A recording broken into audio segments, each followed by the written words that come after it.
नमस्कार साथियों। 14 मई 2025 को सभी ग्रहों में सबसे मजबूत ग्रह और सबसे उत्कृष्ट ग्रह गुरु बृहस्पति का गोचर होने जा रहा है। क्योंकि गुरु बृहस्पति के गोचर होने से संपूर्ण मानव जाति पर, संपूर्ण जनजाति पर और संपूर्ण अखंड ब्रह्मांड पर बहुत ही अधिक बदलाव देखने को मिलते हैं। क्योंकि काफी दिनों के बाद देवगुरु बृहस्पति वृषभ राशि से मिथुन राशि में गोचर करने जा रहे हैं। क्योंकि बुध एक राजकुमार ग्रह है और यह बुध के घर में जब गोचर करते हैं तो इनमें कहीं ना कहीं एक तीक्ष्णता देखने को मिलती है। मई और जून के महीनों में बहुत से ग्रहों का गोचर एक राशि से दूसरी राशि में हो रहा है। 18 मई 2025 को राहु और केतु गोचर कर रहे हैं, अपनी अपनी जगह बदल रहे हैं। राहु कुंभ राशि में आएगा और वहीं जो केतु है वह सिंह राशि में प्रवेश करेगा। वहीं मंगल भी राशि परिवर्तन कर रहे हैं। मंगल 6 जून को जो नीच राशि कर्क राशि में चल रहे थे, यह भी गोचर करके सिंह राशि में प्रवेश करेंगे। और 15 मई 2025 को बुध ग्रह अस्त होने जा रहे हैं। बुध ग्रह अस्त होगा और बुध की राशि में गुरु ग्रह का गोचर होगा। इसलिए यह गोचर बहुत ही ज़्यादा महत्वपूर्ण है और संपूर्ण 12 राशियों पर बहुत ही तीक्ष्णता से यह प्रभाव डालने वाला है। और संपूर्ण वर्ष लगभग इसी वर्ष तक, इसी माह तक, एक वर्ष तक गुरु बृहस्पति प्रत्येक राशि पर अपना प्रभाव अवश्य ही दिखाएंगे। तो किन किन राशियों के लिए गुरु बृहस्पति अच्छे परिणाम देंगे और किन किन राशियों के लिए बृहस्पति नकारात्मक प्रभाव देने वाले हैं, इसकी आज हम चर्चा सूक्ष्म तरीका से करेंगे। कोशिश यह करेंगे कि यह जो वीडियो है ये अधिक लंबी ना हो। इसके लिए हम चलते हैं सबसे पहले मेष राशि के जातकों के लिए। मेष राशि के जातकों के लिए जो गुरु ग्रह है वह द्वितीय भाव से गोचर करके तृतीय भाव में गोचर करेंगे, जिससे क्या होगा कि इनमें साहस का एक प्रकार से संचार होगा। कहीं ना कहीं से साहस देखने को मिलेगा, क्योंकि इनके ऊपर शनि की 7.5 शुरू हो चुकी है। शनि की 7.5 के शुरू होने से कहीं ना कहीं आलस पर चोट लगती है, मनुष्य आलसी होता है, कामों में रुकावट होती है। भाइयों के साथ में जो झगड़े बन रहे थे, यह गुरु ग्रह के गोचर से इनको कहीं ना कहीं शांति देखने को मिलेगी। परिवार के साथ में, भाइयों के साथ में सामंजस्य स्थापित होगा, साहस का संचार होगा। और पत्नी के साथ में जो मनमुटाव हुआ है उसके साथ में भी कहीं ना कहीं स्थिति सामंजस्य की देखने को मिलेगी। व्यापार में भी कहीं ना कहीं थोड़ी शिथिलता देखने को मिलेगी। और वहीं भाग्य में भी कुछ एक प्रकार से बढ़ोतरी देखने को मिलेगी। इसलिए मेष राशि के जातकों के लिए गुरु ग्रह एक प्रकार से अमृत के समान उदित हुआ है।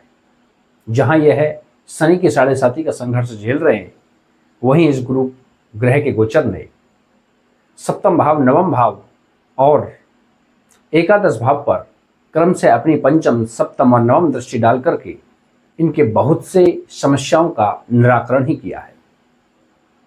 नवम भाव की दृष्टि डाल करके इनके जो आय के साधनों में जो रुकावट आ रही थी, उसमें भी कहीं ना कहीं आपको लाभ प्राप्त होगा। इसलिए मेष राशि के जातकों के लिए गुरु ग्रह बहुत ही अच्छे परिणाम देने वाला है। हालांकि गुरु ग्रह अपने आप में बहुत ही ज़्यादा शुभ ग्रह, शुभत्व लिए होता है। यह नीच का हो या नवमांश में नीच का हो तभी ज़्यादा कुपित होता है। अष्टम, षष्टम और द्वादश भाव में हो तब भी यह इतनी हानि नहीं पहुंचाता जितने क्रूर ग्रह पहुंचाते हैं। अब हम बात करेंगे वृषभ राशि के जातकों के लिए, वृषभ राशि के जातकों के लिए जो गुरु ग्रह का गोचर है यह द्वितीय भाव में है, और द्वितीय भाव में गोचर करने से जातक की क्या है, परिवार के साथ में सामंजस्य बनेगा, उसका जो संचित धन है उसमें बढ़ोतरी होगी। वहीं रोग रिपु ऋण से भी छुटकारा अवश्य मिलेगा, और जो अचानक से धन संपदा घटित हुई है, धन संपदा की हानि हुई है, उसमें भी लाभ देखने को मिलेगा। यदि वह शेयर मार्केट या किसी अन्य इस प्रकार से मनी लॉन्ड्रिंग वगैरह में वह पैसा उनका स्रोत है आय का, तो उसमें भी आपको लाभ देखने को मिलेगा। अब हम बात करेंगे तृतीय राशि मिथुन राशि के जातकों के लिए। मिथुन राशि के जातकों के लिए गुरु ग्रह का गोचर बहुत ही अच्छा गोचर है। संतान के लिए, व्यापार और परिवार के लिए, और भाग्य के लिए, और वह स्वयं के लिए यह गुरु ग्रह का गोचर बेहद ही उत्तम है। इस गुरु ग्रह के गोचर ने जातक की बहुत सारी मानसिक समस्याओं से उसको छुटकारा मिलेगा। जहां अत्यधिक खर्चे हो रहे थे उससे वह एक प्रकार से उन पर लगाम लगेगी। मान पद प्रतिष्ठा में अवश्य बढ़ोतरी होगी। यदि वह किसी सरकारी महकमे में हैं तो उनको अवश्य ही ख्याति प्राप्त होगी, और प्रमोशन की बेहद ही एक प्रकार से संभावना मजबूती लिए हुए है। यदि किसी शिक्षा में आप किसी कंपटीशन की तैयारी कर रहे हैं तो उच्च शिक्षा के लिए भी बहुत ज़्यादा अवसरकारी योग है, क्योंकि यह समय बहुत से कंपटीशन एग्ज़ाम या फिर बहुत सी प्रतियोगी परीक्षाओं के एग्ज़ाम का समय है। इसलिए मिथुन राशि के जातकों के लिए बेहद ही उत्तम है, और वह बहुत ऊंची उच्च शिक्षा की पढ़ाई के लिए बेहद ही अच्छे यह जो गुरु बृहस्पति है योग बना रहे हैं, क्योंकि भाग्य की बढ़ोतरी भी होगी, संतान सुख भी आपको इस समय प्राप्त होगा। तो मिथुन राशि के जातकों के लिए बेहद ही गुरु ग्रह शुभ गोचर लिए हुए हैं। अब हम बात करेंगे चतुर्थ राशि कर्क राशि के जातकों के लिए। कर्क राशि के जातकों के लिए यदि आप कहीं विदेश गमन करना चाहते हैं तो यह आपके लिए उचित अवसर नहीं है। खर्चे सीमित होंगे। वहीं परिवार में कलह की समस्या अवश्य बनेगी। परिवार में किसी न किसी स्थिति में कलह बनेगी, और यदि कलह बहुत ही उच्चतर पति पत्नी में है तो इस समय आपको डिवोर्स का सामना करना पड़ सकता है। वहीं भूमि भवन तथा वाहन में बढ़ोतरी होगी। यदि आप कोई पैतृक संपत्ति बेचना चाहते हैं तो उसमें आपको अवश्य घाटा मिलेगा। रोग रिपु ऋण से छुटकारा मिलेगा, और वहीं यदि आप किसी शेयर मार्केट में हैं तो उसमें भी आपको लाभ देखने को मिलेगा। अब हम बात करेंगे पंचम राशि सिंह राशि के जातकों के लिए यह गुरु ग्रह का गोचर कैसा रहेगा, आइए इस पर चर्चा करते हैं। गुरु ग्रह के गोचर करने से मिथुन राशि में सिंह राशि के जातकों के लिए आय के स्रोत खुलेंगे। यदि वह रोजगार के लिए भटक रहे हैं, अपनी आय के लिए वह भटक रहे हैं, तो कहीं ना कहीं से रोजगार का सृजन होकर के उनके आय के साधन खुलने वाले हैं। यदि वह किसी व्यापार को करने जा रहे हैं तो व्यापार में अवश्य ही लाभ मिलेगा, और यह समय बहुत ही ज़्यादा उत्तम है। आप किसी व्यापार बिजनेस को शीघ्र ही शुरू कर सकते हैं। भाइयों के साथ में अच्छे संबंध रहेंगे, और साहस एक सकारात्मक दृष्टिकोण के साथ में पनपेगा। वह साहस आपको अवश्य ही विजयी बनाएगा। उच्च शिक्षा के भी योग बने हुए हैं, और संतान भी इस समय बहुत उच्च शिक्षा प्रदान करेगी, और आप संतान की तरफ से संतुष्ट रहेंगे। इसलिए सिंह राशि के जातकों के लिए भी गुरु ग्रह का गोचर बेहद ही शुभ और महत्वपूर्ण है। अब हम बात करेंगे षष्ठम राशि, षष्ठम राशि कन्या राशि, जो कि बुध की राशि है। इसमें गुरु ग्रह का गोचर दसम भाव में मिथुन राशि में होकर के इनके जो रोजगार का संकट है वह दूर करेगा। इस समय आपकी नौकरी, शिक्षा के क्षेत्र में, बैंकिंग के क्षेत्र में आप अवश्य पालेंगे। यदि आप उस क्षेत्र में अग्रसर हैं और आपकी यदि कुंडली में सरकारी योग बने हुए हैं तो यह समय आपके लिए सरकारी नौकरी प्राप्त करने का है। वहीं पंचम दृष्टि द्वितीय भाव पर पड़ने से कहीं ना कहीं आपके संचित धन में बढ़ोतरी होगी, परिवार से सुख प्राप्त होगा और आपकी वाणी में इस प्रकार के ओज उत्पन्न होगा कि कोई भी आपकी वाणी से प्रभावित होगा। यदि आप कहीं ना कहीं साक्षात्कार के लिए रोजगार के उद्देश्य से जा रहे हैं तो आपको अवश्य ही लाभ देखने को मिलेगा। सप्तम दृष्टि चतुर्थ भाव पर पड़ने से भूमि, भवन, वाहन के सुख आपको अवश्य प्राप्त होगा। यदि आप कोई भूमि खरीदना चाहते हैं या बेचना चाहते हैं तो उसमें आपको अवश्य ही लाभ प्राप्त होगा। समाज से या पड़ोसियों से, रिश्तेदारों से आपको सुख प्राप्त होगा। वहीं नवम दृष्टि षष्ठम भाव पर पड़ने से आपके जो पुराने रोग हैं, आपके जो पुराने शत्रु हैं, आपका जो पुराना ऋण है उससे आपको अवश्य ही छुटकारा प्राप्त होगा। तो इसलिए कन्या राशि के जातकों के लिए भी गुरु ग्रह का गोचर अच्छा ही है। अब हम बात करेंगे तुला राशि के जातकों के लिए गुरु ग्रह का गोचर कैसा रहेगा। तुला राशि के जातकों के लिए इस गुरु ग्रह के गोचर होने से, क्योंकि नवम भाव में गुरु का गोचर है, तो आप पूजा पाठ में अग्रसरित होंगे और पूजा पाठ का आपको अवश्य ही लाभ मिलेगा। वहीं गुरु की पंचम दृष्टि लगन पर पड़ने से आप स्वतः ही ईश्वर के प्रति समर्पण की भावना लेकर के आएंगे जो आपके लिए शुभ है, और यही भावना आपको समाज में मान, पद, प्रतिष्ठा दिलाएगी। आपका जो मानसिक विकार है, आपकी जो मानसिक समस्याएं हैं, उनसे आपको अवश्य ही छुटकारा मिलेगा।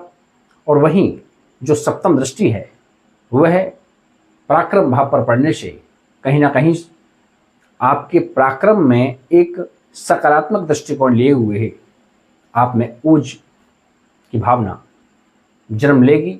भाइयों का आपको सहयोग मिलेगा और कहीं ना कहीं आपको अपने ससुराल पक्ष से भी लाभ मिलने की प्रबल संभावना बनी हुई है। वहीं आपकी जो नवम दृष्टि है वह पंचम भाव पर पड़ने से संतान सुख, संतान की उच्च शिक्षा तथा आपकी उच्च शिक्षा और आप पर ईश्वरीय कृपा यह साक्षात दिखाई पड़ रही है। इसलिए गुरु ग्रह का गोचर तुला राशि के जातकों के लिए भी बेहद महत्वपूर्ण और अच्छा है, क्योंकि गुरु ग्रह बहुत ही शुभकारी ग्रह हैं। यह लगभग सभी राशियों पर शुभता ही प्रदान करते हैं, बशर्ते कुंडली में आपका गुरु दूषित ना हो, कुंडली में आपका गुरु नीच का ना हो और अंश बल से कमजोर ना हो। यदि ऐसी स्थितियां नहीं हैं तो गुरु ग्रह किसी भी राशि में गोचर करे आपको शुरुआत में लाभ अवश्य ही प्रदान करवाएगा। अब हम बात करेंगे अष्टम राशि वृश्चिक राशि के जातकों के लिए। वृश्चिक राशि के जातकों के लिए गुरु ग्रह का जो गोचर है यह थोड़ा कष्टकारी है, क्योंकि यहाँ पर गुरु अष्टम भाव में विराजमान होकर के कुछ नकारात्मकता लिए हुए हैं। ऐसी स्थिति में आपके अचानक धन की हानि हो सकती है। आपके अत्यधिक बेवजह अस्पतालों में या कोर्ट कचहरी में आपके खर्चे हो सकते हैं। आपके संचित धन की भी हानि हो सकती है और आपकी कोई यदि पैतृक संपत्ति है उसमें भी बिकवाली लग सकती है। इसलिए वृश्चिक राशि के जातकों के लिए यह समय बहुत ही महत्वपूर्ण है और नित्य ही आपको अपने गुरुओं का सम्मान करते हुए, यदि आपके कोई गुरु बनाए हुए हैं तो उनकी मूर्ति के आगे आप उनके द्वारा दिए हुए मंत्र का जाप करेंगे और हर बृहस्पतिवार को आप केला का सेवन आपको करना नहीं है और अपने मस्तक पर केसर का तिलक आपको अवश्य लगाना है। यदि आप स्नान कर रहे हैं तो उसमें चुटकी भर हल्दी डाल करके आप उसका स्नान करें, आपको अवश्य लाभ मिलेगा। वही हम बात करें नवम राशि जो कि धनु राशि है और गुरु बृहस्पति की स्वयं की राशि है। ऐसी स्थिति में गुरु ग्रह का जो गोचर है वह बहुत ही ज्यादा उत्तम है। इसमें गुरु ग्रह का गोचर करने से, क्योंकि सप्तम भाव में गुरु ग्रह का गोचर हो रहा है, क्योंकि गुरु ग्रह अपने आप में बहुत ही शुभ कार्य ग्रह है, ऐसी स्थिति में आपका दाम्पत्य जीवन बहुत ही ज्यादा सुखकारी होने जा रहा है। यदि आपका विवाह नहीं हुआ है तो यह आपके लिए बहुत ही महत्वपूर्ण समय है, बहुत ही ज्यादा शुभ योग, यानी कि घर में यदि कोई शुभ कार्य नहीं हुआ है तो इस समय शुभ कार्य फलित होंगे, विवाह होंगे, संतानें होंगी और आप अच्छा व्यवसाय इस समय अवश्य करेंगे। साहस सकारात्मक उत्पन्न होगा, भाइयों का कहीं ना कहीं से सहयोग प्राप्त होगा और आय के साधन, नए नए साधन खुलेंगे और आपके पास में कभी इस समय पैसों की कमी नहीं खलेगी। इसलिए धनु राशि के जातकों के लिए गुरु ग्रह का गोचर बेहद ही अच्छा है। अब हम बात करेंगे मकर राशि के जातकों के लिए गुरु ग्रह का गोचर कैसा रहेगा। मित्रों, मकर राशि के जातकों के लिए यह गुरु ग्रह का गोचर अच्छा नहीं है। मकर राशि के जातकों के लिए 7.5 उतर चुकी है, ये बहुत ही अच्छा है, लेकिन गुरु ग्रह का गोचर आपका षष्ठम भाव में होने से ये कहीं ना कहीं आपको डायबिटीज, मोटापा या फैटी लिवर जैसी शिकायत आपके शरीर में बना सकता है। आपके संचित धन में अनायास ही चोट लग सकती है, अत्यधिक अनायास खर्चे हो सकते हैं और कहीं ना कहीं आप हॉस्पिटल में, कोर्ट कचहरी में पैसा को फंसा सकते हैं। आपका जो रोजगार लगा हुआ है कहीं ना कहीं उसमें भी संकट के बादल छा सकते हैं। इसलिए आपको हर बृहस्पतिवार को सत्यनारायण भगवान के व्रत की कथा करते हुए ओम नमो भगवते वासुदेवाय का माला 108 बार जपनी और अपने मस्तक पर, जिह्वा पर और अपनी टोड़ी पर केसर का एक प्रकार से मालिश करनी है, लेप लगाना है। यदि आप ऐसा करेंगे तो आपको अवश्य ही लाभ होगा। अब हम बात करेंगे एकादश राशि जो कि कुंभ राशि है, शनि की राशि है। इसमें गुरु ग्रह का गोचर बेहद ही उत्तम है, क्योंकि पंचम भाव में गुरु के गोचर होने से आपको संतान, यदि आप संतान के लिए परेशान हैं तो आपको संतान प्राप्त होगी, संतान सुखकारी होगी। संतान यदि उच्च शिक्षा के लिए संघर्ष कर रही है तो उसे उच्च शिक्षा में एडमिशन मिलेगा, उच्च शिक्षा प्राप्त होगी, आपको उच्च शिक्षा प्राप्त होगी। आप यदि किसी मानसिक क्लेश में फंसे हुए हैं तो उससे आपको अवश्य ही छुटकारा मिलेगा और आप पर किसी इष्ट की कृपा अवश्य होगी। वहीं जो गुरु की जो पंचम दृष्टि है वह नवम भाव पर पड़ने से भाग्य में बढ़ोतरी होगी और आप सकारात्मक देवताओं की उपासना करेंगे और वह आपको अवश्य ही आशीर्वाद रूप में लेकर के आपको सफल बनाएंगे। और इनकी जो सप्तम दृष्टि है वह एकादश भाव में पड़ने से कहीं ना कहीं आय के स्रोत, नए नए स्रोत आपके लिए खुलेंगे और आपकी कभी जेब खाली नहीं होगी। लगन पर पड़ने से आपके मान बल प्रतिष्ठा में बढ़ोतरी होगी, आपके विचार उन्मुक्त होकर के एक सकारात्मकता की ओर आप तैयार करेंगे और आप समाज में अलग ही अपने प्रभाव को दिखा पाएंगे। वहीं अगर बात करें अंतिम राशि मीन राशि, तो मीन राशि के जातकों के लिए गुरु ग्रह का गोचर अच्छा ही है, क्योंकि गुरु ग्रह का गोचर चतुर्थ भाव में होने से कहीं ना कहीं सुखता प्रदान करेगा। यदि आप उलझनों से भरे हुए हैं तो आपके जीवन में कहीं ना कहीं से सुख की किरण आएगी। हालांकि शनि की 7.5 गतिमान है, कुंभ राशि पर भी, मीन राशि पर और मेष राशि पर। मीन राशि पर शनि की 7.5 का यह एक प्रखर चरण है। ऐसी स्थिति में गुरु ग्रह आपके लिए एक सुख का समाचार लेकर के आए। इस समय आप कोई भूमि खरीद सकते हैं, कोई भवन खरीद सकते हैं, कोई वाहन खरीद सकते हैं। आपके परिवार में यदि क्लेश है तो उस क्लेश से आपको छुटकारा मिल सकता है। शेयर मार्केट में निवेश कर रहे हैं तो कहीं ना कहीं से आपको लाभ मिलेगा। आप निश्चित होकर के आप निवेश कर सकते हैं। और यदि आप कहीं विदेश गमन करना चाहते हैं तो यह आपके लिए शुभ नहीं है, क्योंकि आपको लाभ नहीं मिलेगा। लेकिन यदि आप रोग रिपु ऋण से बंधे हुए हैं तो उनसे आपको अवश्य छुटकारा मिलेगा। कंजूस प्रवृत्ति बनेगी लेकिन खर्चे भी कम होंगे। तो यह था 12 राशियों का गुरु ग्रह के गोचर करने से क्या क्या प्रभाव हुए। आगे हम चर्चा करेंगे, क्योंकि 18 तारीख को राहु और केतु जो सबसे पावरफुल ग्रह हैं, बहुत ही अचानक फल देने वाले ग्रह हैं, क्योंकि ये उथल पुथल मचाएंगे, अवश्य मचाएंगे। इनका गोचर संपूर्ण मानव जाति को प्रभावित करता है। मुख्य ग्रह हैं गुरु बृहस्पति, राहु केतु और मंगल शनि। इनका जब गोचर होता है तो कहीं ना कहीं संपूर्ण ब्रह्मांड में हलचल होती है, क्योंकि आप देख रहे हैं मंगल नीच राशि में है। तो मंगल के नीच होने से संपूर्ण ब्रह्मांड में, संपूर्ण संसार में एक युद्ध की स्थिति बनी हुई है। और मैं आपको आश्वस्त करता हूं, मंगल की नीचता खत्म होने से ही संसार में एकदम से युद्ध की जो अशांति फैली हुई है वह समाप्त हो जाएगी और पूरा संसार एक शांति की राह में, शांति की डगर में चलने लगेगा। तो यह था 12 राशियों का हाल। नमस्कार।